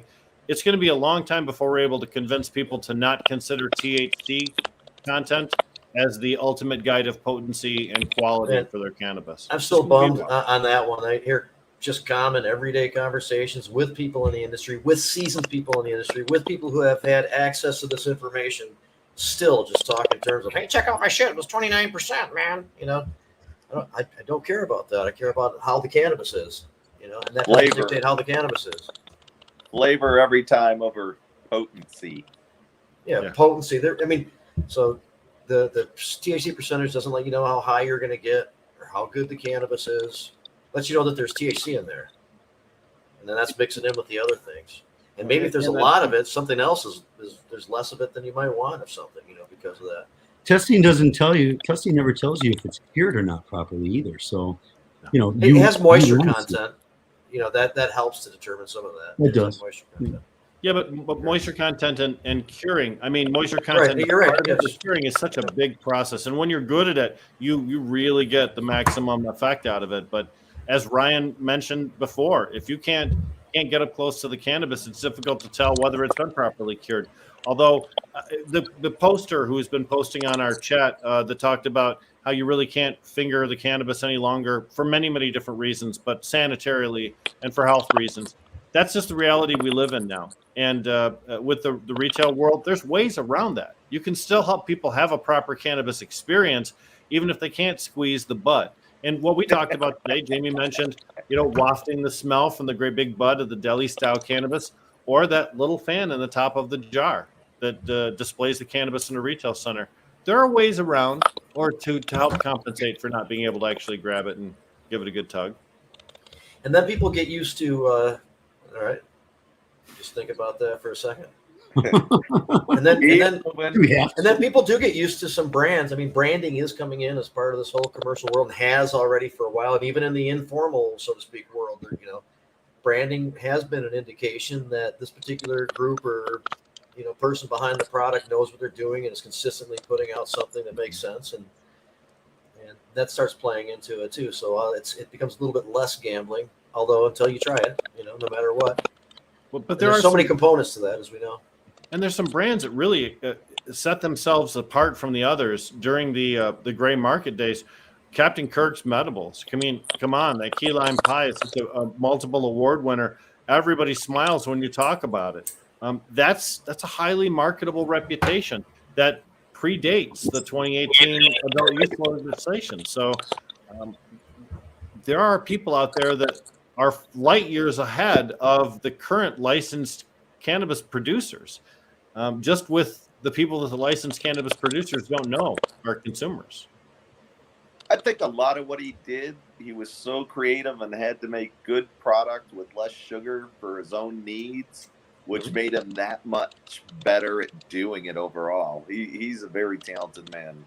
Jessica Speck with Miss Berry Kush, and congratulations to her on becoming manager of 2 Class C licensed cultivation centers. Job well done, and job not finished yet, though. Miss Berry Kush, the beverages were just awesome, and that's highly marketable. I know she tried to get into the license industry, and it was frustrating for her. I hope she tries again, because I think that her reputation for that product is worth a lot of money, a lot more than maybe her reputation's better, in my opinion, in the state than maybe even Wana gummies. A lot of people don't know Wana. It's new to them if they haven't traveled. She was one heck of a cultivator of cannabis. There's not a lot of times that I taste cannabis that I go, wow, out loud. And she's gonna be joining the commercial world and be like a lot of us, where there's a foot on either side of the fence, and it's it works together. Yeah. And just as you described as a consumer, Ryan, earlier, you basically get homegrown cannabis to supply your flower needs. You go around, hit some stores, and buy some carts. Christiana with her Canna Miracles, that's a salve that's really worked out. Remember Michigan Organic Rub back in the days? I had a big jar of orange, and it was just the best product ever tapped. So there are some companies out there that really set themselves apart. Any of you want to talk about extracts and flower companies, man, the names could go on for a long time. But Midnight Roots. Yes, for sure. And talk about a success story there, man. Jake and what he's done. What a good guy. You really want good things to happen to good people. And I think he'll be taking control of his product, not being housed under, another entity with licensing. I think ultimately throughout his path in this commercial world that he's going to do everything himself. He's kind of licensed under choice, which, some people take issue with because of their corporate-ness, and they're not necessarily named as one of these bad players, but some people do, because of that stuff, take somewhat of an issue. And I think he wants to take control of his own product. That is a great product regardless. So take a look at what we've just been talking about. We've been mentioning names that have a reputation, and every time we mention one, all of our heads nod up and down. Here's another name, Rick Wershey. Nobody's head's nodding. He doesn't have any reputation in our industry. He may have Right Boy Rick may be a newsworthy individual for unfortunate reasons, and he got taken advantage of by the government, and he has lots of payback coming to him for that.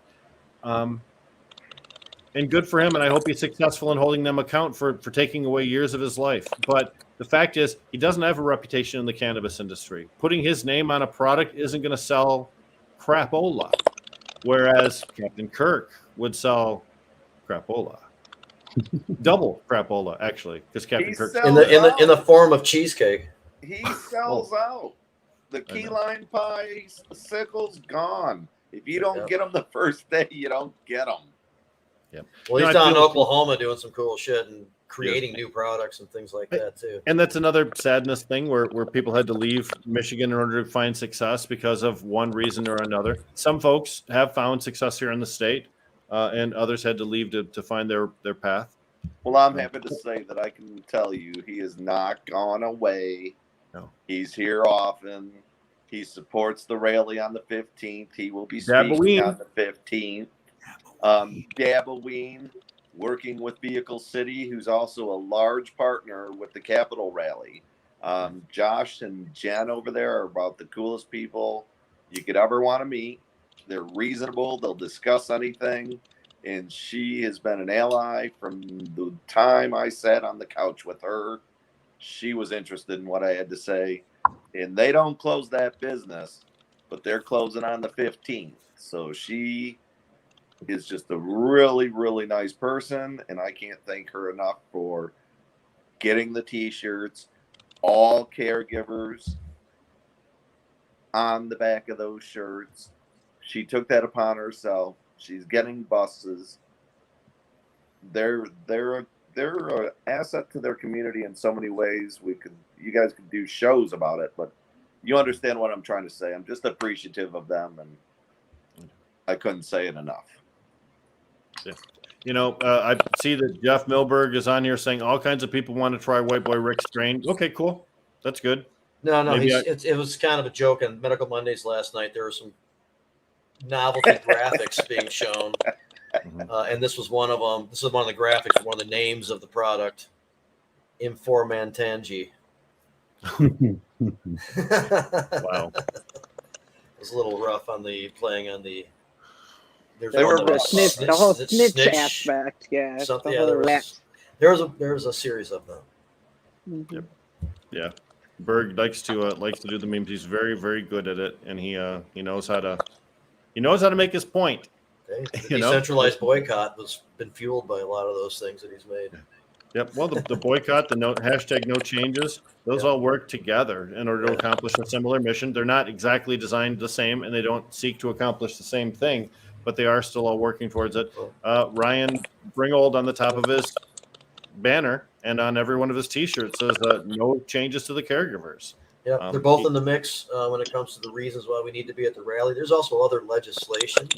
How much driven by these same forces, I don't know, but just on their own, some things can happen. I know there might be some attempt at trying to circumvent the ability for medical patients to automatically be able to use their medicine on probation and bond. Some people have actually, from what I understand, referred to it as an unintended consequence of the language. So obviously, and I guess there would be possibly a provision that if there's an extra demonstration of need, that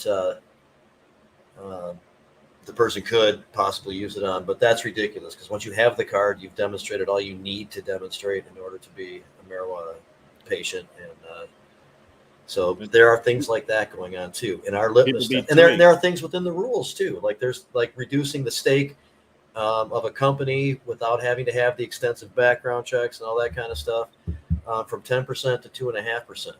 You have some companies that are kind of crowdsourced funded like that, with a bunch of people with small stakes in it, and some labs that are like that, for example. But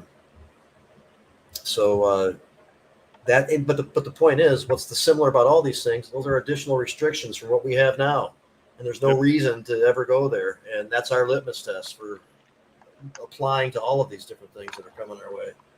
No restrictions without reasons. Just like no one can prove cannabis is dangerous, right? We want to increase testing. We want to have the nation's toughest testing standards, but you can't demonstrate why. You can't demonstrate any damage from it. So the question becomes, what motivates people to pursue these things that have no clear reason or justification? The answer is almost always greed. They want greater market share. They want more money. And they're not willing, or they're willing to trample on anyone they have to in order to get it.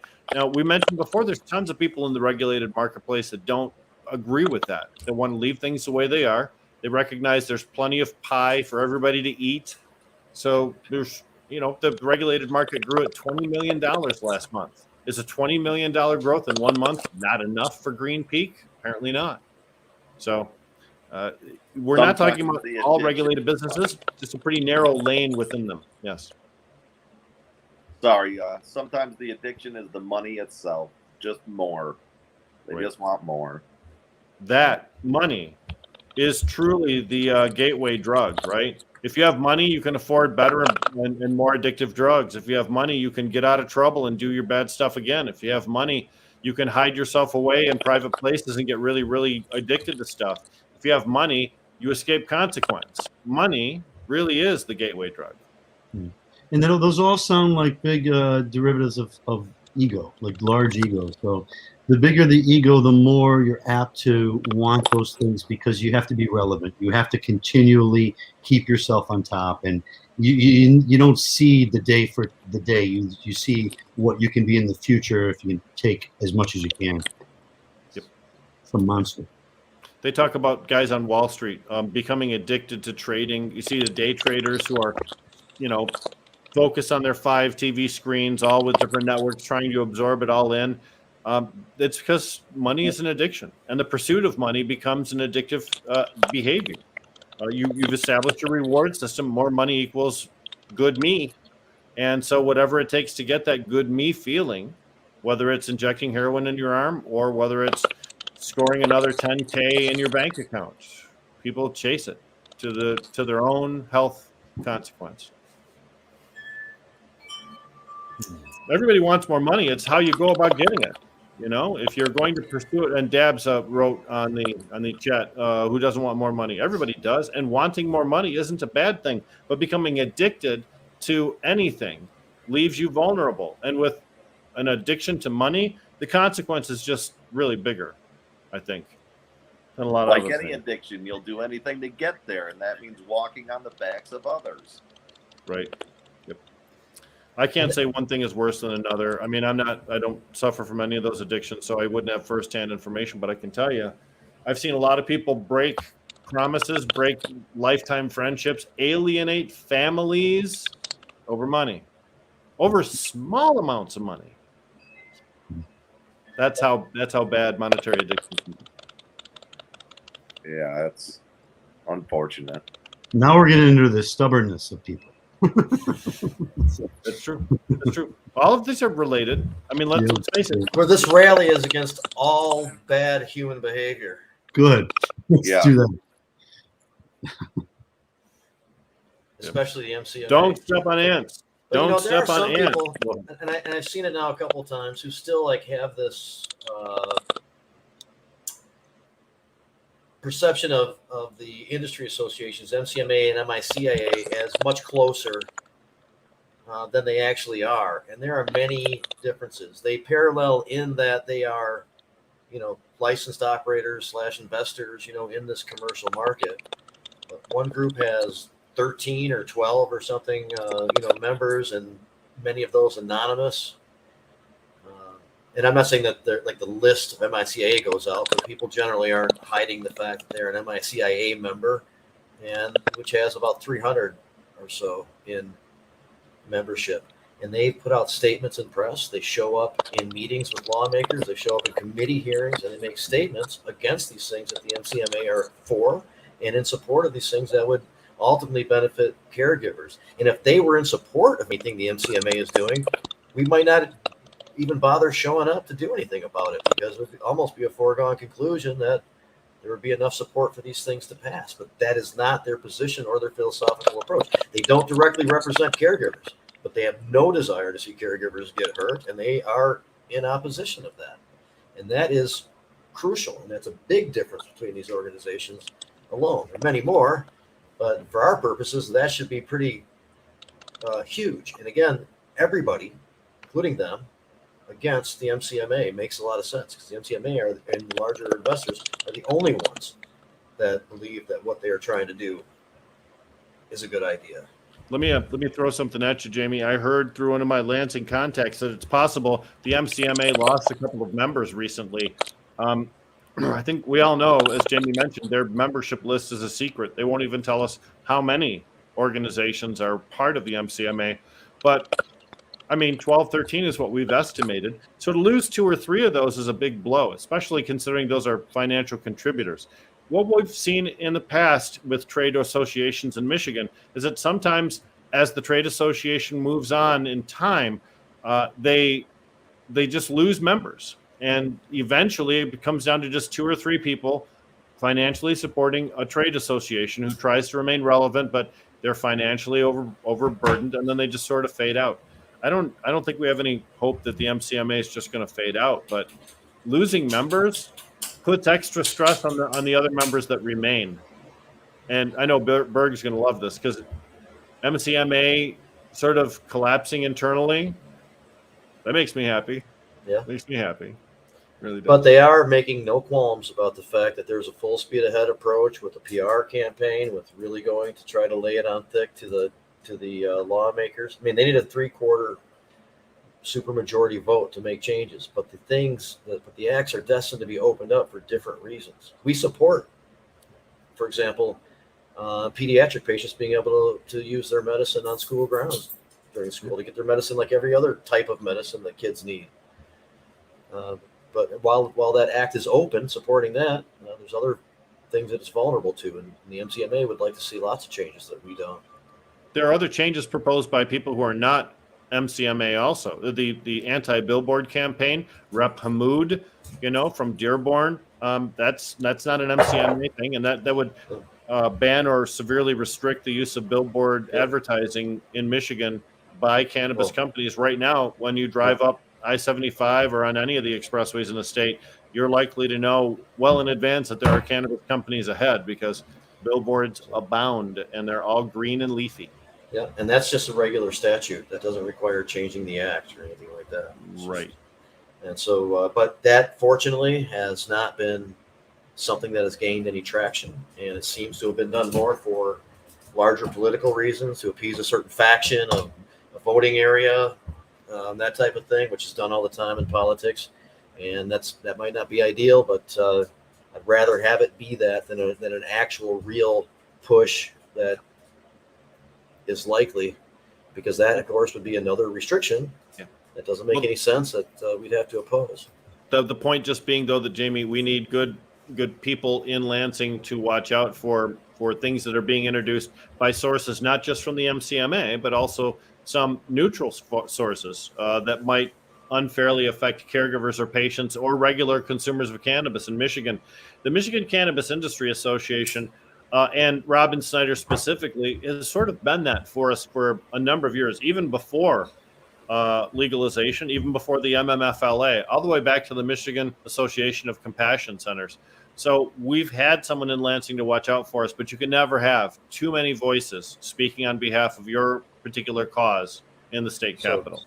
It is a Republican majority in both the Senate and the House. That could possibly change with the change in voting districts for 2022. We'll have to wait to see about that.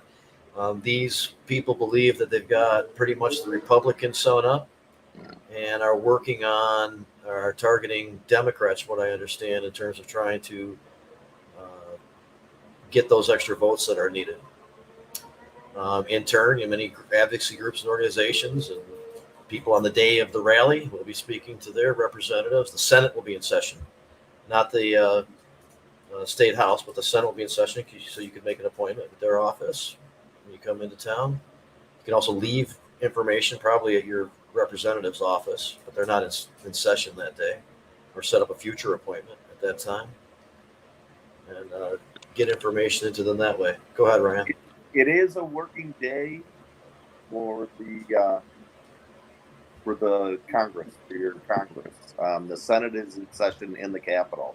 So your representative, if you made a meeting a week ago or tried, or 2 weeks ago, and if you make it this week, might actually be in their office that day to see you, because it is a working week for them, but there's nothing that will happen in... They're not convening in chambers, right? They're not convening a session. Yeah, so it's worth it to do that too. I just got a notice from the Senate Judiciary Committee, and it only had a single bill on it. And typically that can run anywhere from at least 4 bills per session up to as many as 12 or 13. So having just one bill on there means probably there's going to be some extra time in those legislators' schedule. And just out of curiosity, what is the one bill that they'll be entertaining on the first day back in session? The judiciary doesn't handle any of the cannabis issues any longer. That's been put in government operations. So it was something not related to us. Actually, Just something I curious thought was kind of silly. Yeah, just curious what it was. I can't recall. Yeah, okay. I will look it up, though, now that you said it. Since Jamie's a bad man. Just interesting to know what they're going to spend that time and energy on, the one thing. And to... that would be Senate Bill 244 by Runestad. Service of process. Proof of service. Provide for verification of service. So when someone serves you with papers, like you've been summoned to the court, some kind of a change to that policy. So as you can see, not anything earth-shattering. Okay. Sounds good. Well, I know that in the last session's set of expungement bills, there inherent in there is the removal of the subjective, morality clause of determining if somebody's fit or something by their character, a moral turpitude to, have a license and something like that. And that is written into the MMFLA. So I know that Senator Irwin's office has put out word, if they haven't already introduced a bill to amend the MMFLA to remove that clause from the language. Stuff like that, of course, would be another example of something that we would support and removes an unnecessary restriction. Yeah, I believe that they did actually introduce that bill. I'm looking for the note right now, but I saw that in my email.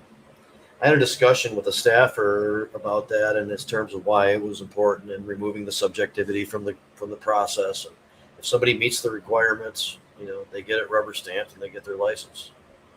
We don't have to screw around with paying somebody to evaluate it and determine that they don't like the fact that there was a domestic issue on their record from years ago, and so now they're not morally fit. So It says the bill's been assigned to Judiciary and Public Safety Committee. No Republicans have signed on as a co-sponsor, but it doesn't provide a bill number, but it looks like it has been introduced. So that would be a good one. And I say, and part of the rally experience is to support those types of things as well as oppose the other things that we're discussing. Yes, sir. That's true.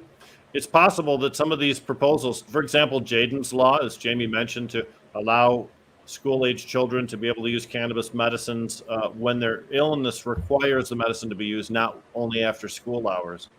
That may not have a bill number assigned to it by the time we do the September 15th rally, but we can still support them in thought, and we can talk about them and get other lawmakers excited about signing on to a bill that hasn't been introduced yet.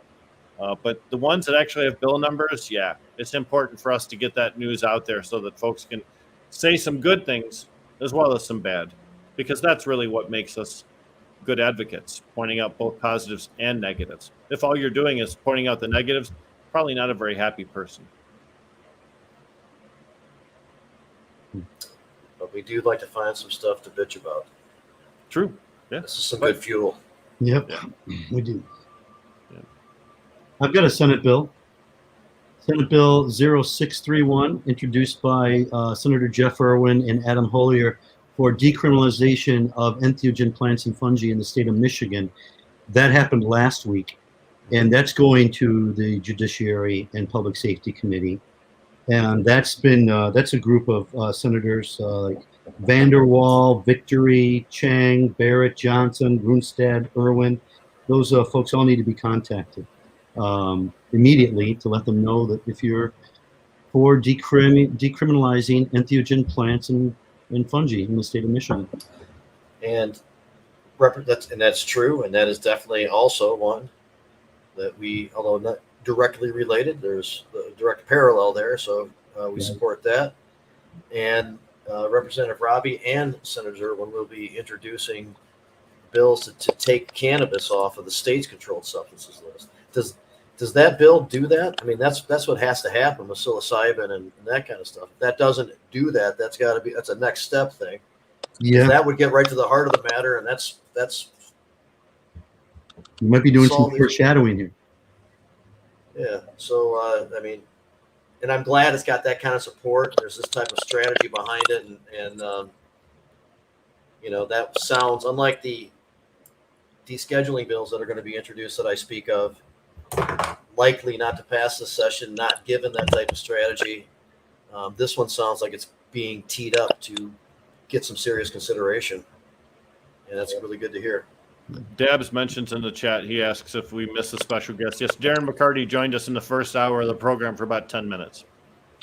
Jim, congratulations. Let's talk a little bit about EntheoFest coming up too, because we're on the subject of the entheogenic substances.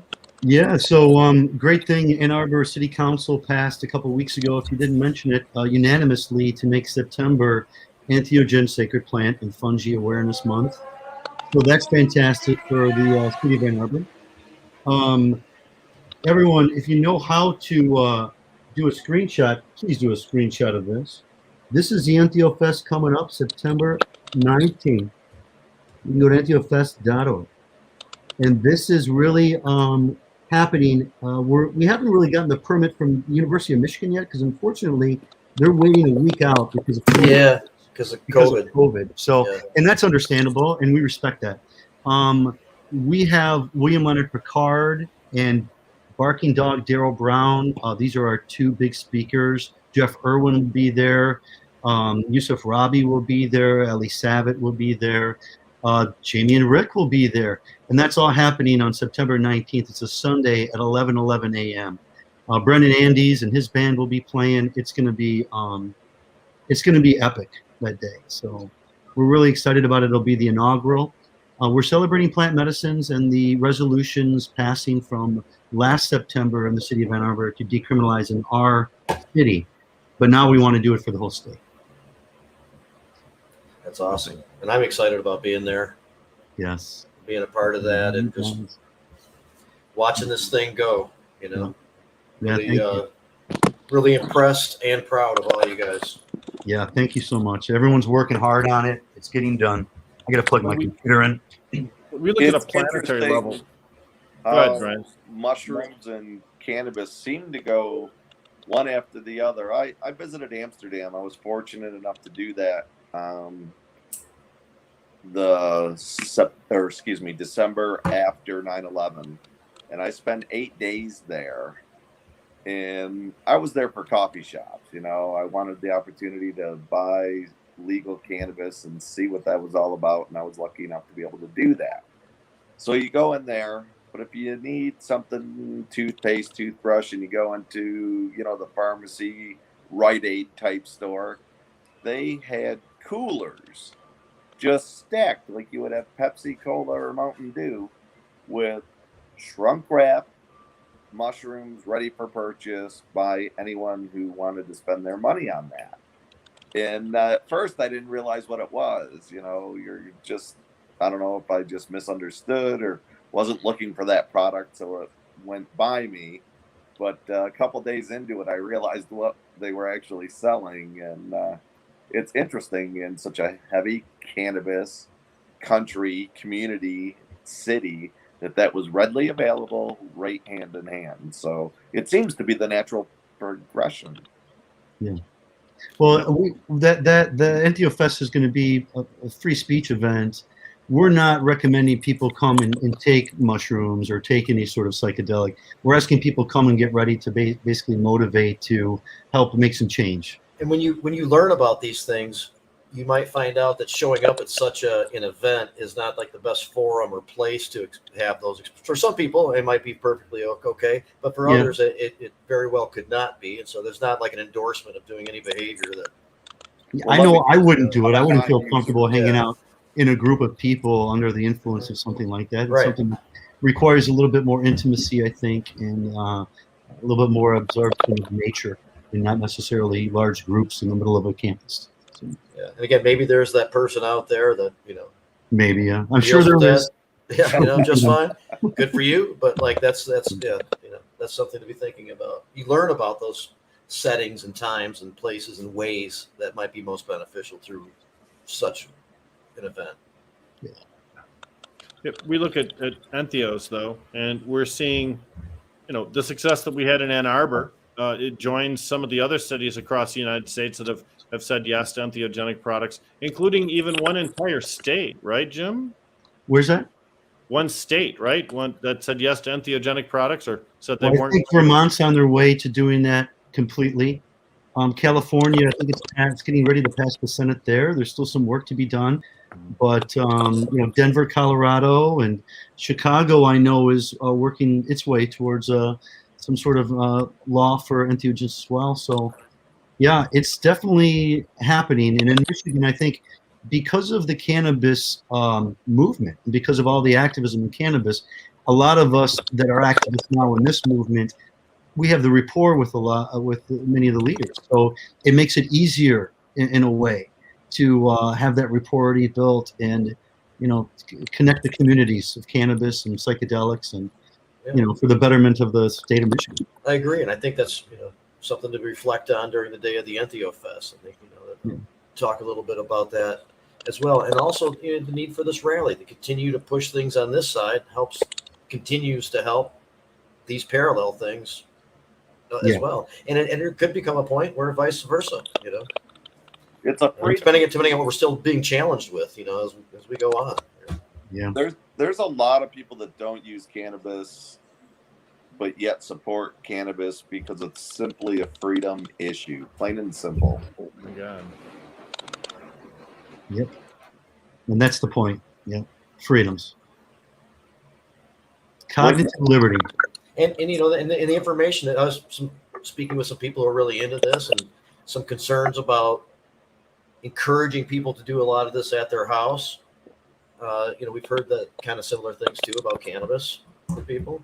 In this case, the description was having, you know, spores on clothing of something that's dangerous, but is very similar looking to the thing that's trying to be grown at home, and getting these things mixed up. That's a matter of education, it's describing to people how to create a sanitary environment and how to properly grow and avoid those potential issues, and, you know, and that type of thing. And the education just as is the case with cannabis and has been, needs to be provided, during the course of this process and thereafter, after achieving, those abilities. So we want to see people be able to do what they need to do with this stuff, create it for themselves and all that kind of stuff. But you need to be able to cut through a lot of the shortcuts and be forewarned of potential dangers, like many things. Mm-hmm. Same thing with cannabis growing. I mean, there's concerns about power usage and many different things that the products that people use with heavy metals. I mean, there's lots of different things to avoid and to learn about. So, anyway, very very excited about that, and I'm glad that I'm glad you're involved in it in particular. I know Colin hasn't been here for a while, but really happy for him and his achievements in that regard too. Yeah, and of course Julie Barron, I think, kind of like in some ways heading up a lot of these things, or being a leadership figure in a lot of these things. She really started awesome too. With the Michigan Psychedelic Society, and then got the chapter of Decrim Nature Ann Arbor going. And yeah, she's always been a part of the cannabis movement. So, it's great, again, to see the parallels and seeing people kind of working hand in hand. Right. Chuck Green, of course. Yeah, and Chuck Green, of course. Yeah. So anyway, we agree, just to kind of wrap this up, as we have to descend here a little bit into the end of the show.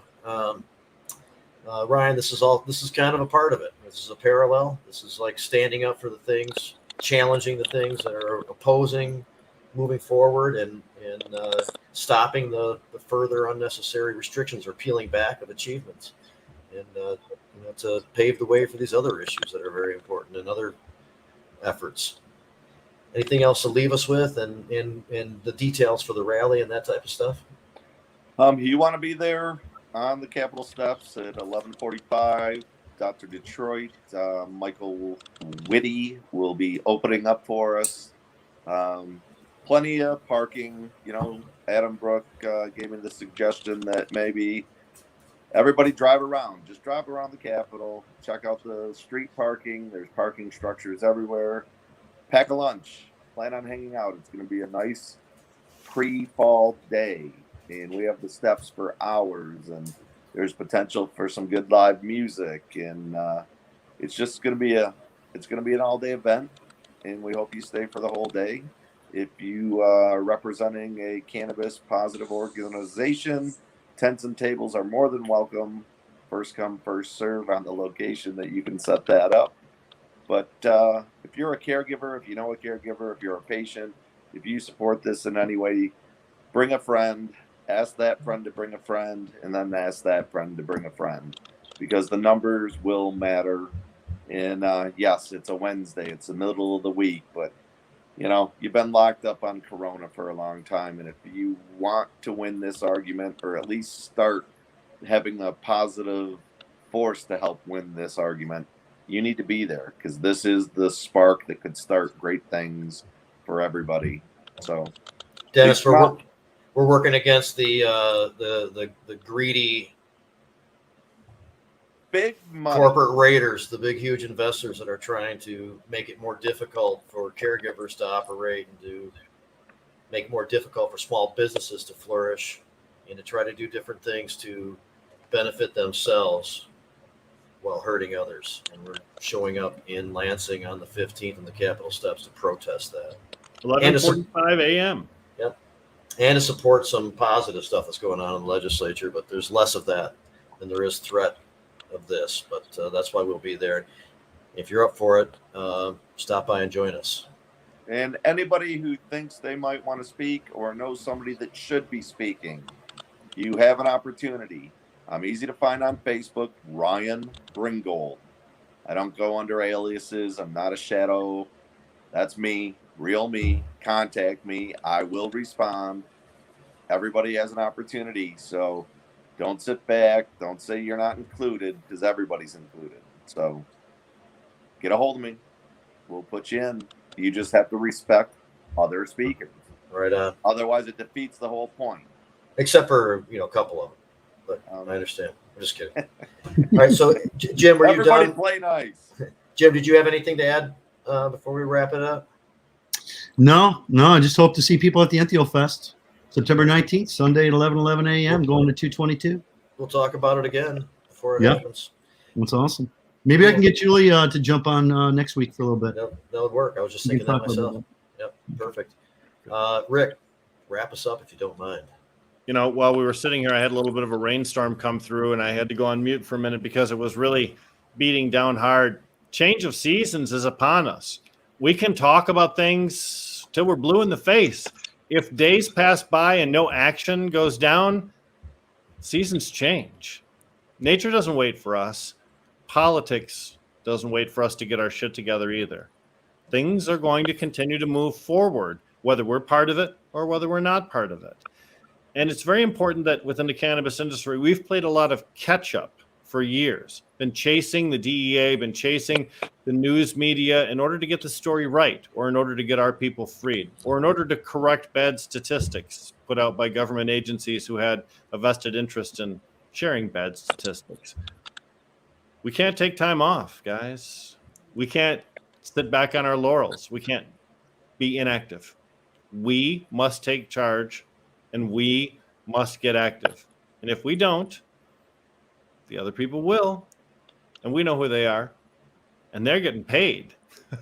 So for us volunteers, we have to act twice as hard, we have to work twice as long, and squeeze in half as much work in order to get the same result. Gear up, because time is near for you to get involved in the fight. Keep watching Jazz Cabbage Cafe. We'll tell you. You're listening, and I'm glad for that. Make sure others know too. And that's my message. Right on. Good job, Rick. And good show. Thanks, everybody here and not here for participating, and we'll be back again next week. Jazz Cabbage Cafe. See you guys. See ya.